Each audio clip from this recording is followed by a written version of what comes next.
Сәлеметсіздер ме, құрметті оқушылар? Бұл қарапайым математика және сіздермен бірге Мейірбек Жоламан. Бүгін біз номер 23-ші сабағымызды бастаймыз.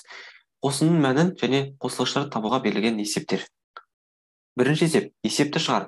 Балалар мұғалімдер күніне арнап концерт ұйымдастырды. Концертке 24 қыз және 17 ұл қатысты. Концертке барлығы неше бала қатысты? Қыздар 24, ұлдар 17. Барлығы қанша? 24-ке 17 қосамыз. 24-ті 20 және 4 деп жазамыз. 17-ні 10 және 7 деп жазамыз. 20-ға 10 қосқанда 30 болады, 4-ке 7 қосқанда 11 шығады, 30-ға 11 қосқанда 41 болады. Жауабы, концертке барлығы 41 бала қатысты. Құрметті ата-аналар және оқушылар, біздер 2-ші сынып математикасының 1-ден 20-ға дейінгі сабақтарын YouTube-қа толық жарияладық. Енді 21-ші сабақтан 136-ші сабаққа дейін, яғни 31-ші мамырға дейінгі сабақтардың толық нұсқасы тек қана Instagram жабық парақшасында жарияланады. Жабық парақшаға кіру құны 6000 теңге.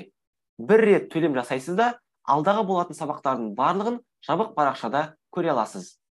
Тіркелу үшін 8 747 758 8696 менеджер нөміріне хабарласыңыз, немесе сол нөмірге WhatsApp-қа жазыңыз. Менеджерге жазсаңыз, сізді тіркеп береді. Сіздерге сәттілік тілейміз. Келесі сабақта кездескенше.